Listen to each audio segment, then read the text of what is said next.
So I guess we can start now. I'm sorry for everything. Yeah, because So- broadcasting is. Yeah. We're broadcasting. We're like beginners in the broadcasting, so just forgive us. Yeah. So yeah, as Sambit was explaining, like it is very highly important to have a LinkedIn profile. And what else? Can you maybe say it again? Maybe. Yeah. So what I was saying about the career fairs. So you should. I mean, in every university they have a career fair like each year. So you can find different companies in the career fair and meet them, and then know about different prospects of job and other things in the career fair, and also share. Keep in touch with them in future so that you can apply for the job through those companies and something like that. Yeah. And in my case, I think one of the things that I have found out, you can come to the right a little bit so you're more visible to everyone. I think one of the things that I have found out is that I have seen 3-4 people who have found a job completely from non-EU backgrounds without even studying in the Netherlands. I know a girl, she works as in the cyber security department, and she was in India and she applied for a job very randomly to a company, to my company currently where I'm working, and she easily got a job. So I think when it comes to applying for jobs, companies are always ready to sponsor your visa as long as they know that okay, this is something that they want. So as far as I can see, I do feel that sometimes studies may not be completely relevant. Like, okay, if you have studied here, then you already know the environment here, the work culture here, you already know the people, the way people are here, so you can easily get into the culture.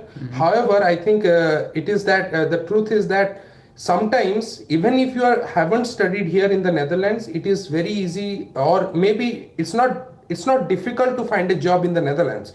Go to linkedin.com, go to Stack Overflow, especially if you are in the field of IT, you can go to these places and you can easily find jobs and companies that will easily sponsor you, so that you can go ahead and apply for the jobs, and they will hire you for their own company, and that actually works a lot of times.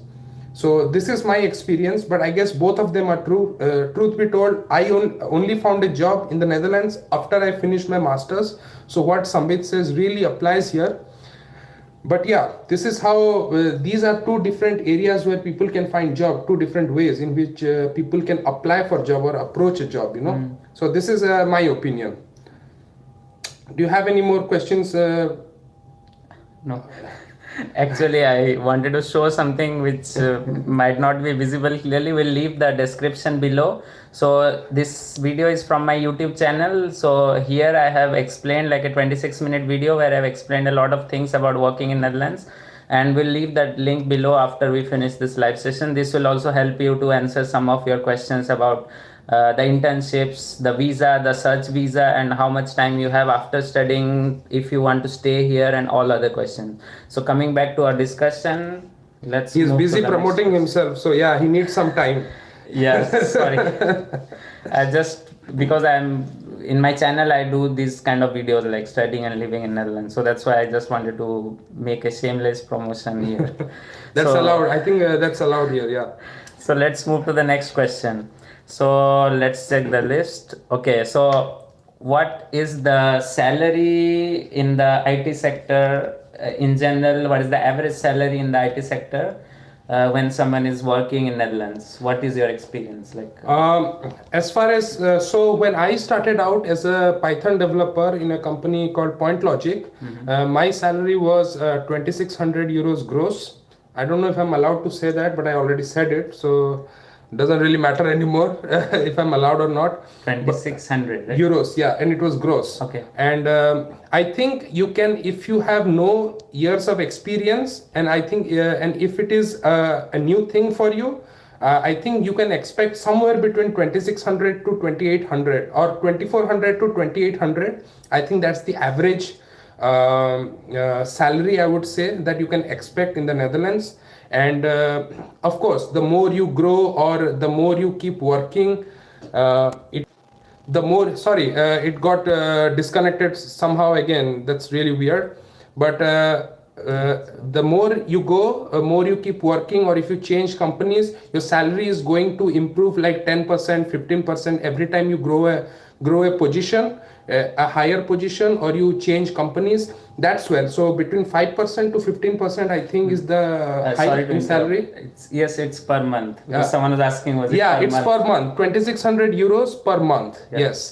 Yes. So that's my salary. That's how I started. Okay. What about you? How did you start? So as I am doing a PhD, so I can contribute to my experience in that if anyone is interested to do PhD. So here in Netherlands and in most places in Europe, not everywhere, you work as an employee. So you get a work contract and you get all the employee related benefits. So your salary in the first year varies somewhere between 1,800 to 2,000 euro net salary what you get per month. Net salary is like 1,800 to 2,000 euro average per month. And when you move to the second and third year of PhD, so PhD is ideally 4 years. So after you move from first year to second year, there is a lot of hike in the salary, which is like somewhere around 2,200 to 2,300 euro average per month. So somewhere around 2,500.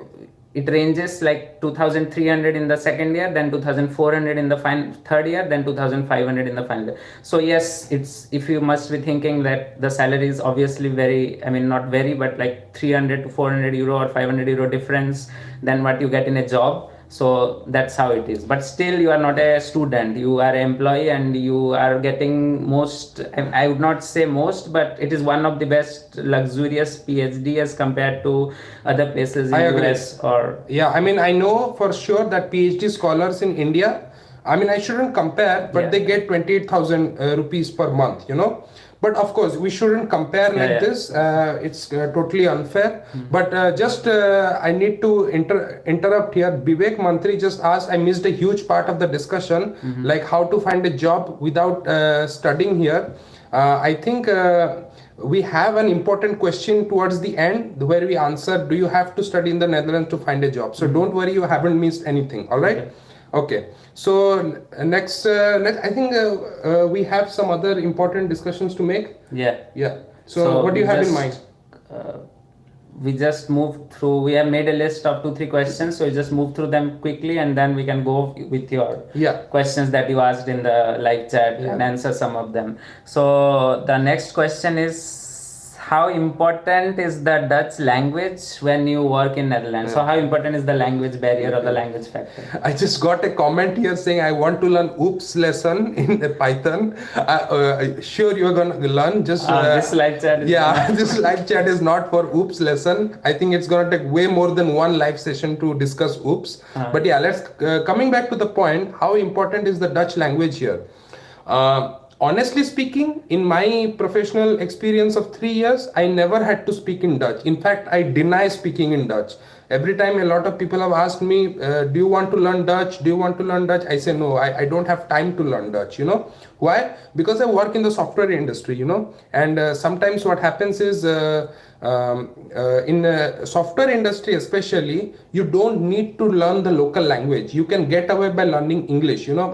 All the code development you do, you work with people from different areas, you work remotely, and therefore English is a universal language that we all have in a way, you know, implicitly adopted as our mother tongue for building software or doing tech related work. And therefore I never had to learn Dutch, but there's just not tech related jobs in the country, right? There are jobs for all kinds of things, the medical jobs, supply chain jobs, production engineering jobs, mechanical engineering jobs, electrical engineering jobs, all sorts of jobs. And in those kind of jobs where you are not dealing with people with a minimum educational background, you do have to speak Dutch. For example, in supply chain and logistics, you have to work with people that don't have a minimum educational background like you. So in that case, you have to speak their local tongue. They are not that fluent in English. Of course, if you try to say them one or two things, they will pick it up somehow, you know. They are going to pick it up, but it's not going to always work. It's like they are saying something, you are saying something,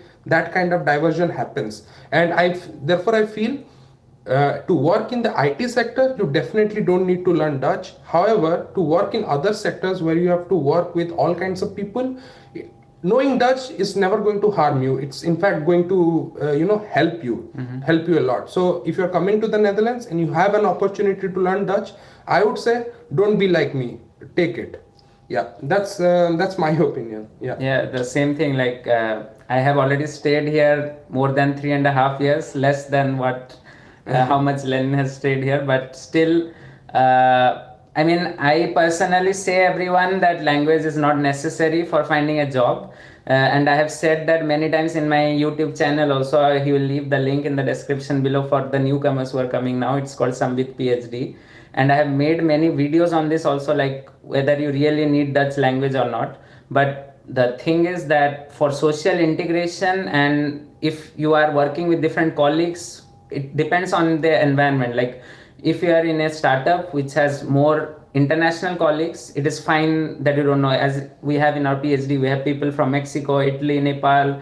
There are like 6 or 7 different countries. But if you are in a background surrounded by many Dutch people, then you go to different weekend events and other things, then obviously you need that language to be acquainted with them and the understand what you talk and other kind of things. So obviously, if you're planning for a long-term stay in Netherlands, then it is always advisable to learn the language. It's not that difficult. There are many courses available, but it depends on what you want to do actually. Like whether you want to have a short-term goal and go somewhere else, or go back to India, or go back to your own country, or anything else. So it all depends on how you see that. Yeah. One more thing, important thing, if you want to date Dutch people, you have to learn Dutch. Yeah. So we suckers here, we are not doing anything like that.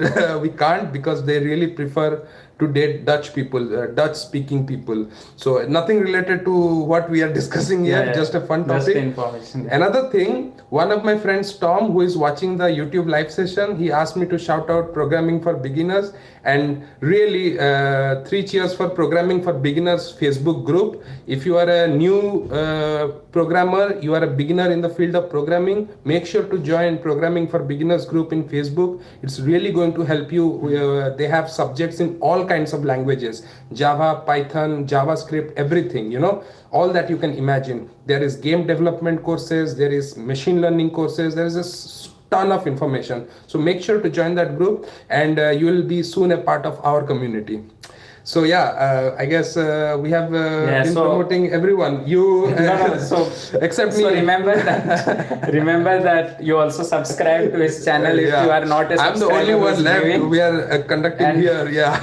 and also don't forget to check the description of both the live chats, like the current one, so that we add all this information, like the channels that we are mentioning now, and all the information and other questions and the links and everything. So moving on to the next question, I think we should make it fast so that we can answer some of the questions. Yeah, sure. So that will be also important. Yeah. So I think this is the also question which Mantri. Yeah, Vivek Mantri, he asked also. Okay. Do you have to study in the Netherlands to find a job? Yeah. I think this is also a very important question. In my opinion, no. You don't have to study in the Netherlands to find a job. What you need to do is be proficient in the area where you work, So for example, if you're in the field of programming, if you are there and you know exactly what you do, you are exactly sure of what kind of knowledge that you can display, you will easily get a job. Apply through Stack Overflow, apply through LinkedIn. In LinkedIn, set your status, job search status, to finding a job in the Netherlands.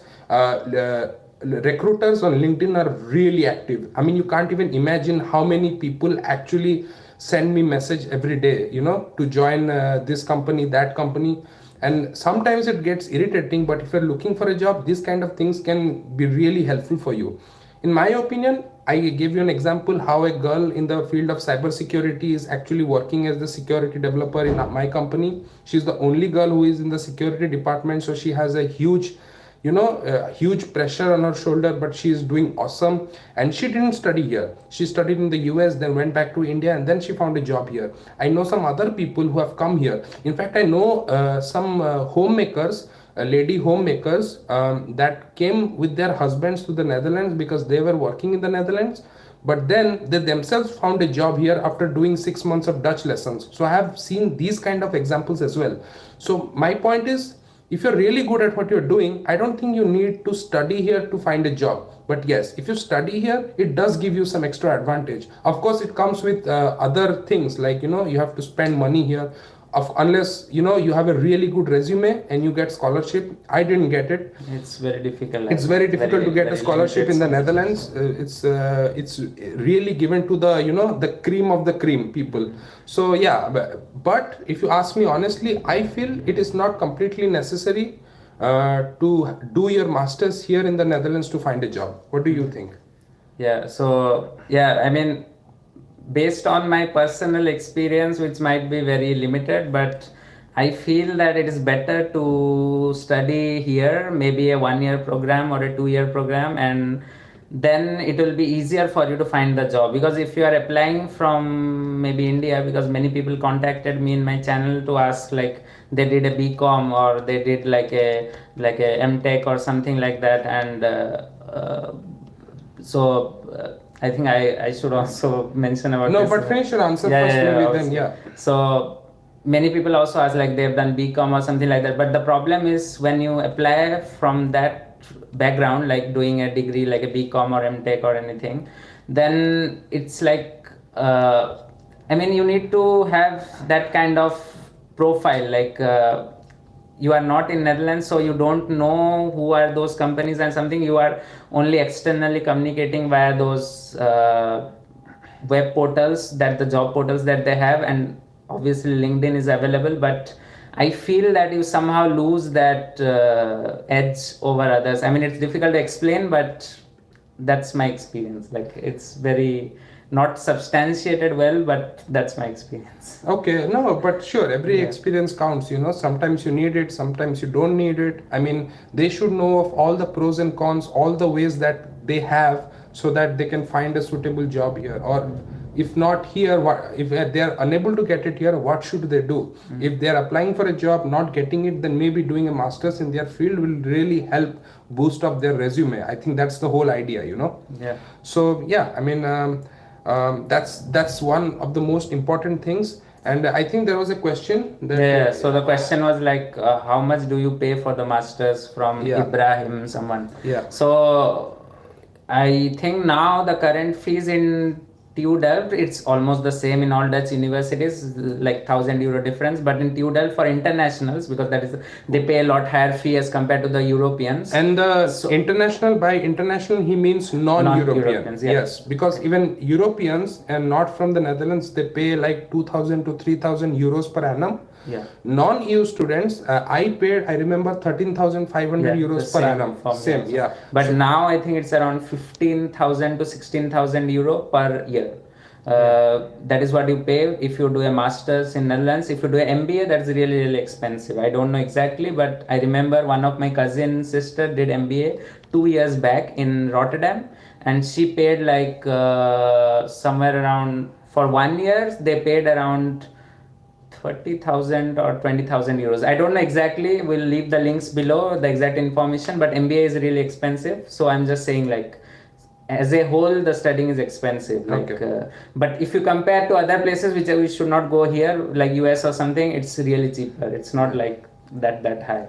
Amit Pandey is asking, how much opportunities do we have for project management in IT? It's a very good question, but I'll come back to it at the end of the video. We need to finish all the points. Okay, so let's move it fast. Yeah, so this is a very basic question. Like, what is the approximate savings that people have while working in Netherlands? What is the approximate savings? It depends on how you spend, but depends how much of a dude you are, like, no, but all jokes aside, I think with my salary, I am able to save half of I'm paying my education loan. So almost half of my salary goes for that purpose. But I see that as a saving, because I'm saving that much money for paying my loans. And the thing is, I took around 42,000 euros as loan from the Indian government as student loan to study here.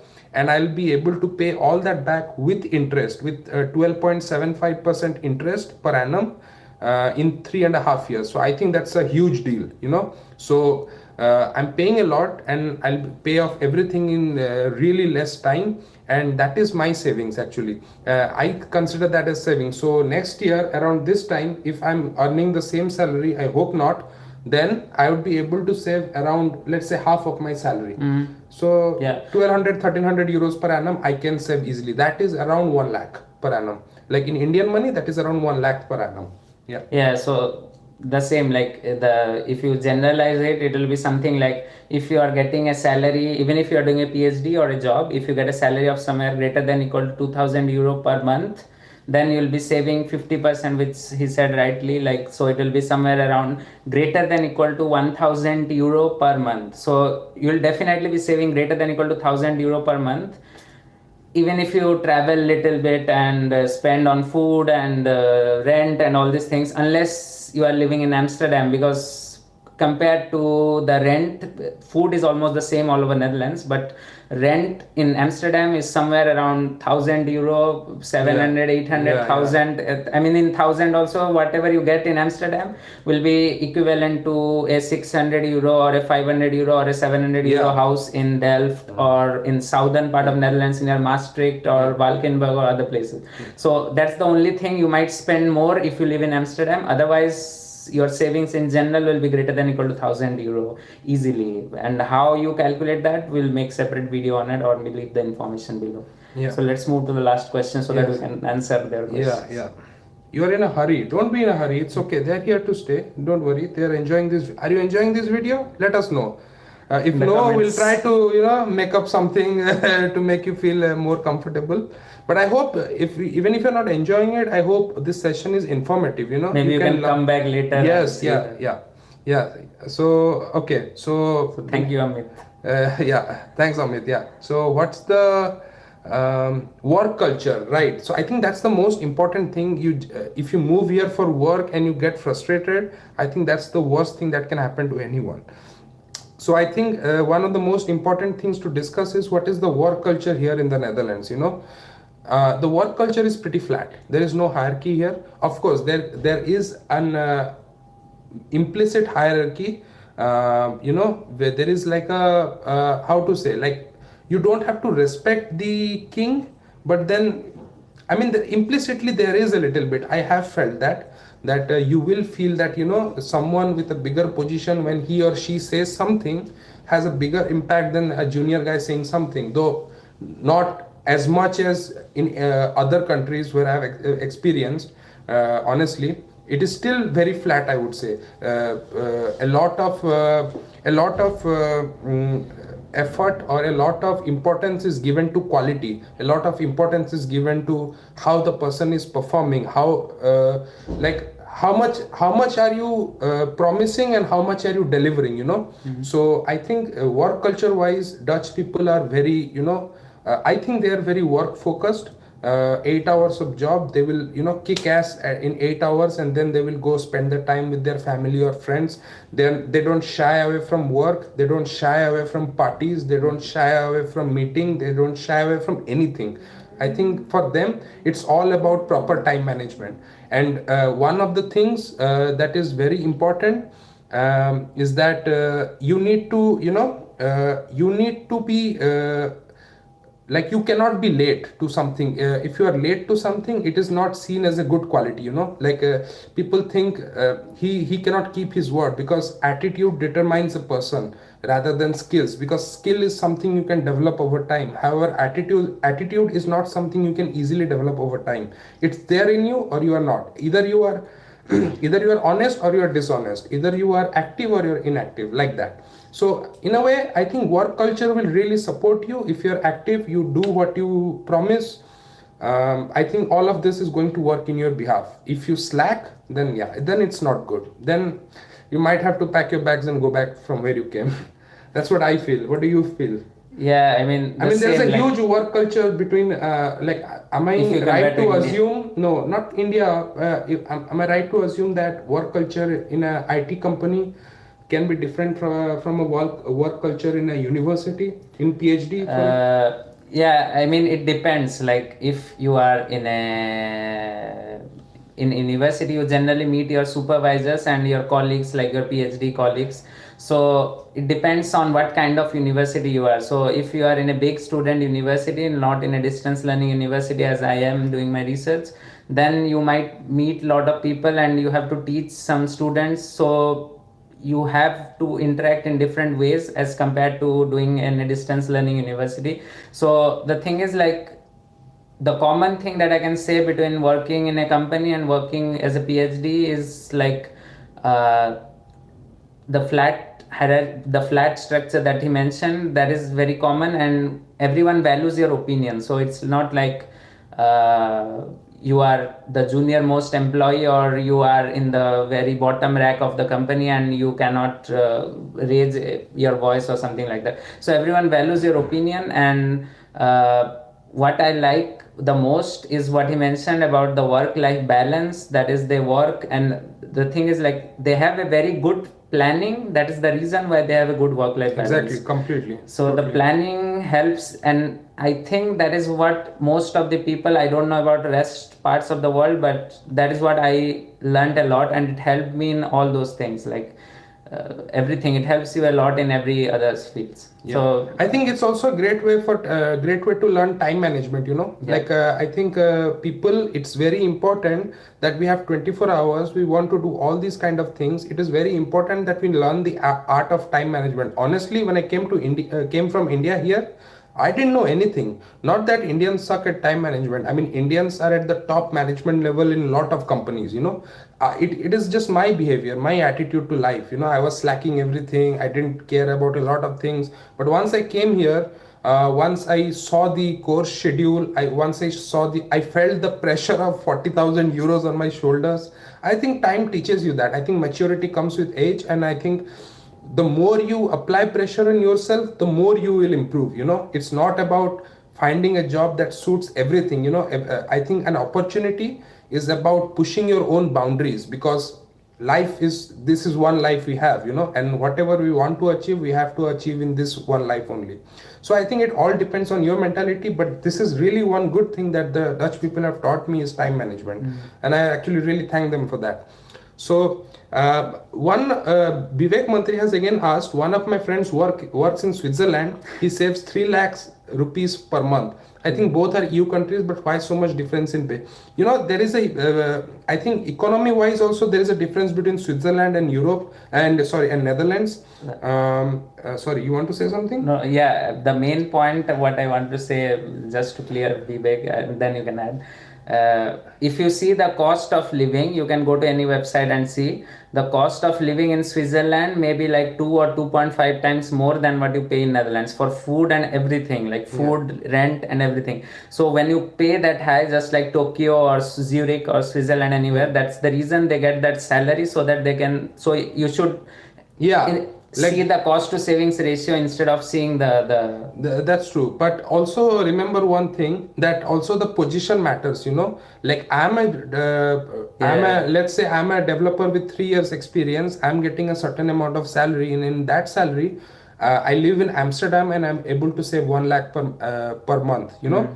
But or 1200 euros per month. But if 3-4 years later, if I'm still single, I'm not married, I'm still single, and you know what I do is I actually get more money because I've changed jobs or I moved off positions, but my own expenses will not increase that much drastically, you know, unless I choose to. So then I will be able to save more and more, you know. I think savings completely depend on you. If you want, you can actually save way more than what I am saving, or what a person of your experience in your field is saving right now. I think that's completely a very personal thing. Yeah. So there is no hard and fast rule there, but I'm talking, so think of this 1200 number as the minimum. Like, okay, this is the minimum I can save. After that, it all depends how much I want to spend, you know. I think we can conclude that way, you know. That's why I said, like, the savings in here is like greater than equal to 1000 euro, not like 1000 euro or 1200 euros, but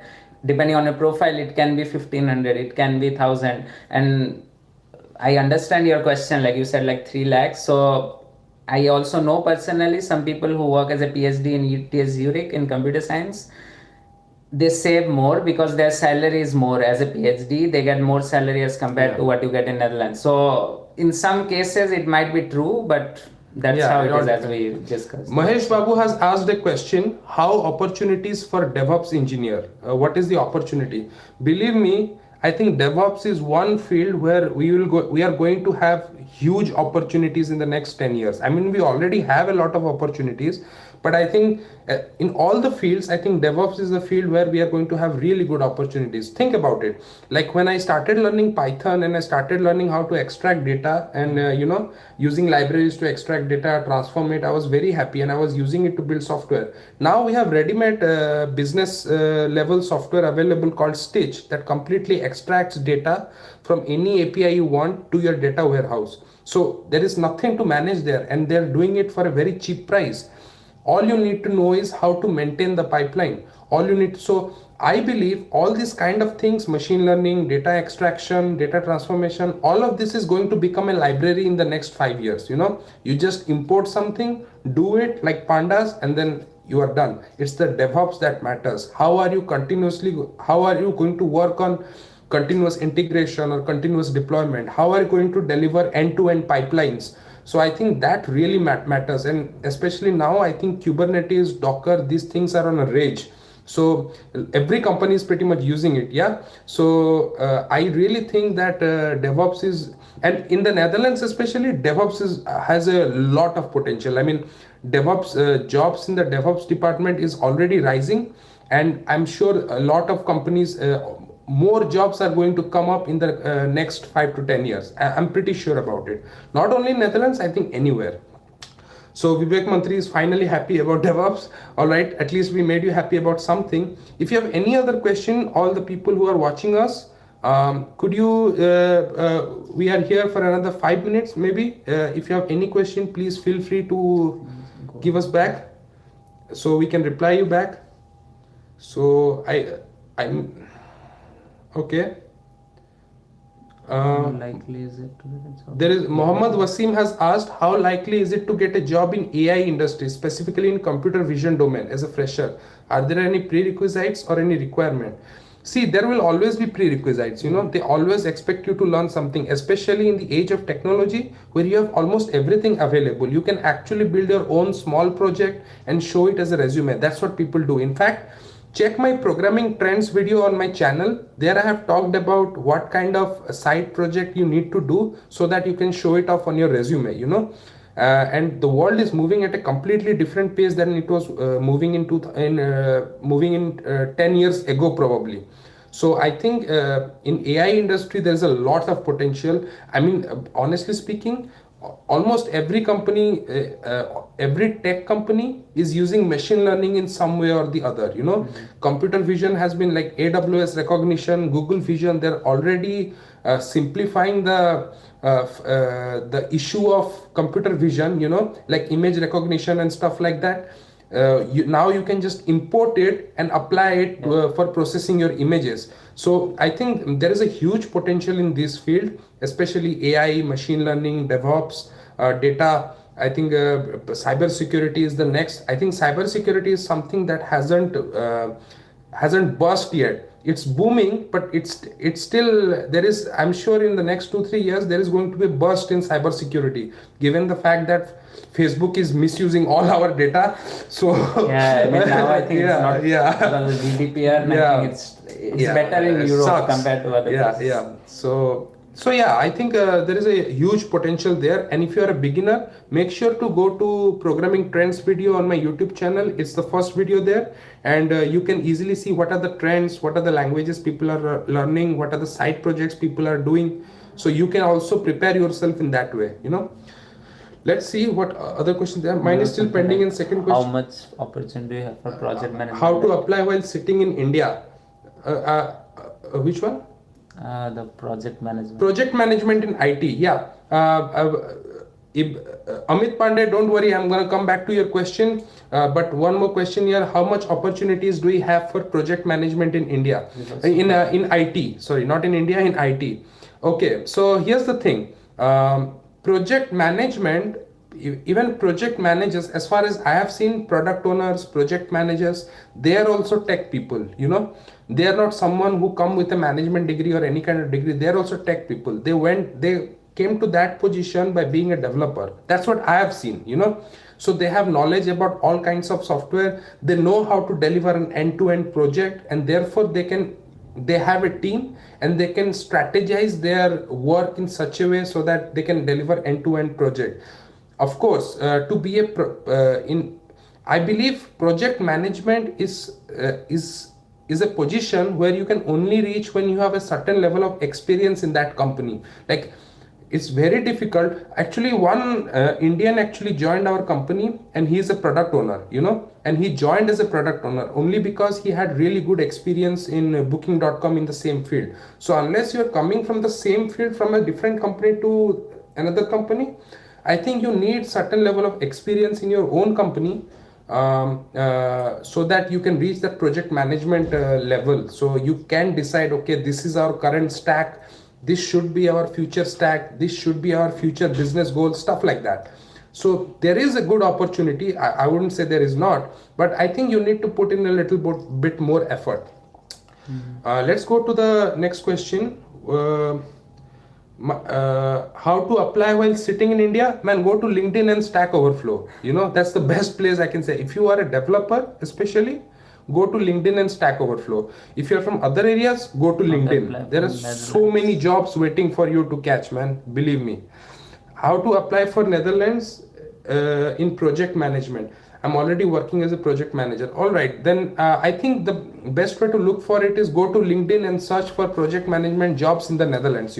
I think the best way to look for it. And once you set your job searching status in LinkedIn to searching actively seeking a job in the Netherlands in project management, you specify where you are looking for.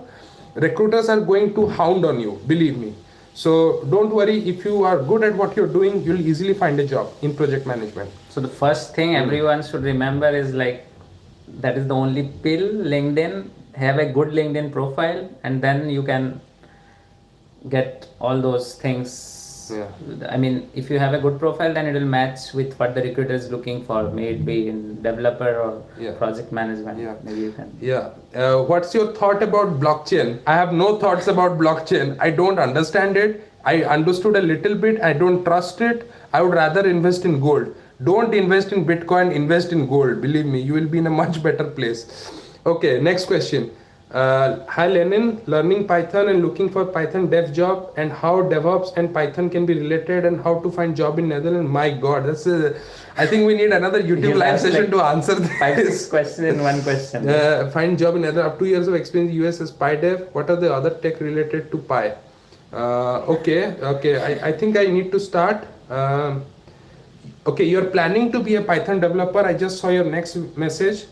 So how DevOps will help you combine with Python? I think any application that you have to build end to end, you cannot do it without learning a little bit of DevOps. Like for example, you can use Django to build a Python website on localhost. You can design a Python website localhost. However, to deploy it, you still need to know a little bit of, like how to deploy it on Heroku or some other WSGI systems, things like that. So you need a little bit of DevOps knowledge anyway. And especially if you're working in the field of machine learning and you join a company, it is never going to be on a simple Python script on PyCharm. They are all end to end. They use AWS SageMaker or something, or Google Vision or something, and then it is deployed in GitLab or somewhere else, Kubernetes or something. So I think you need to know a little bit of DevOps. Like I think one of the things I am trying to learn now is Docker.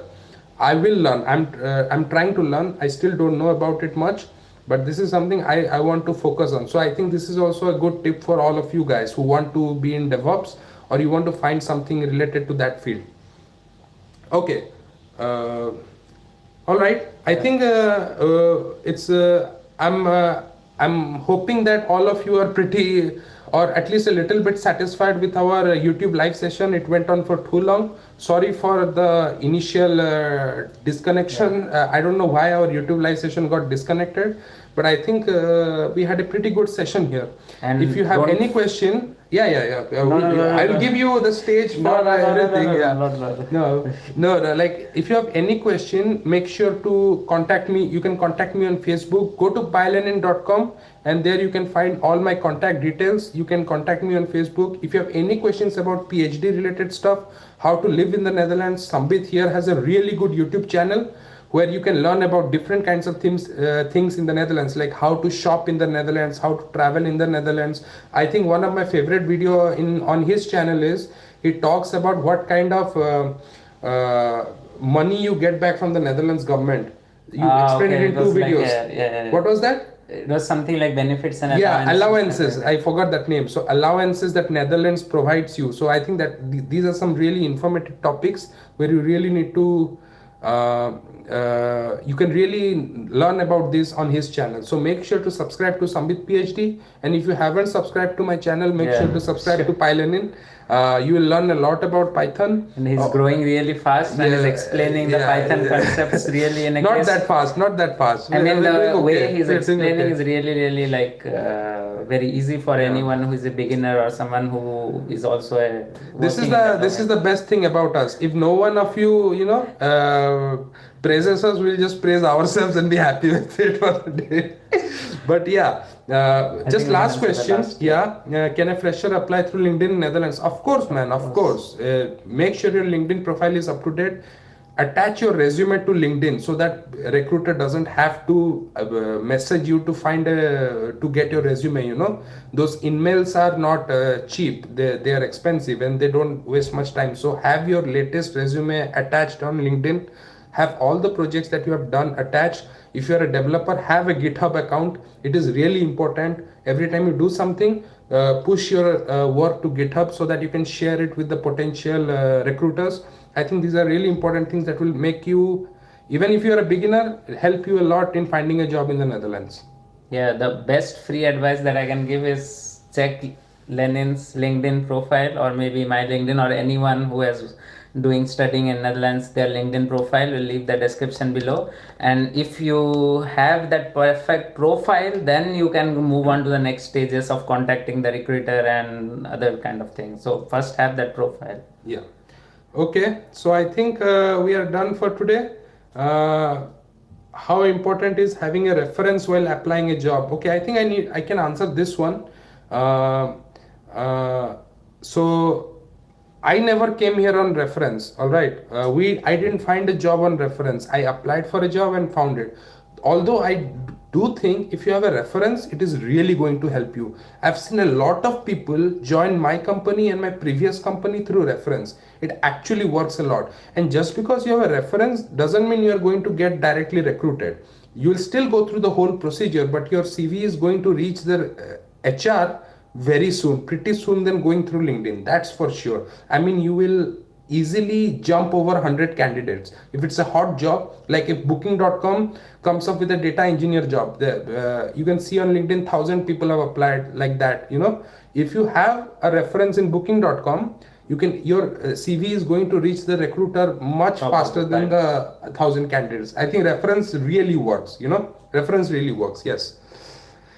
How do we find a reference? Man, that is up to you. I can't really help you with that. That's the thing you are saying. He's saying build your LinkedIn profile, because once you have the profile, you will have those particular connections, and from those connections, you will find reference. It will not be always like some family member or someone who is staying in Netherlands. So build your LinkedIn profile and check his LinkedIn profile or my LinkedIn profile as a reference. So Shravani is asking how to find a job in Netherlands. Can you please say one more time? I think I'll just see the video, right? Yeah, but let me just refer the bullet points in short. So basically, one, have an updated LinkedIn profile. In your job searching status, set it to actively seeking a job in Netherlands or in any country you want, in the field you want. Be specific with your field. Don't just say I want a Python job. I want a Python job in big data. I want a Python job in artificial intelligence, in machine learning. Be specific. The more specific you are, easier it is for the recruiter to reach you. Second thing is, go to Stack Overflow. Stack Overflow jobs are really booming now, and you can easily find jobs that are perfect in the field of perfect for developers on that platform. Or the best way is, if you want to find a job, go to that country to study. I think this is also what Sambit, what we both did. We came to the Netherlands to study. We stayed here for 2 years. We understood what the atmosphere was, what the scenario was, and then we found a job ourselves. He found a PhD, I found a data engineering job. So these are the ways that you can find a job in the Netherlands. But believe me, I believe it is not difficult for you to find a job here without studying. So you can easily find a job without studying. So I hope it answers you, Shravani. Ibrahim, are you planning to make videos in Hindi? No, man. Sorry. Maybe we can have a session in Hindi. Have a fun comic session in Hindi or something. The first goal is like the international audience, and then you can refer the specific. I think English is also important to learn. You know, if you want to become a developer or a programmer, I think English is a very important language to learn. No one says this enough. But believe me, a lot of people ask questions on Facebook and Reddit, and people are really mean to them just because their English sucks. So get well versed in English, man. I am also trying for that. You know, I also want to get better at English. So yeah. So thank you guys. We are going to close this YouTube live session. It went on for too long. I am pretty happy with it actually, based on the response and how people are reacting. And thank you everyone. I will see you in the next YouTube live session or in my next tutorial. By the way, I just released Python decorators video, the first part. Make sure you go through it. It is described in a way that you can easily understand decorators and apply it anywhere you want.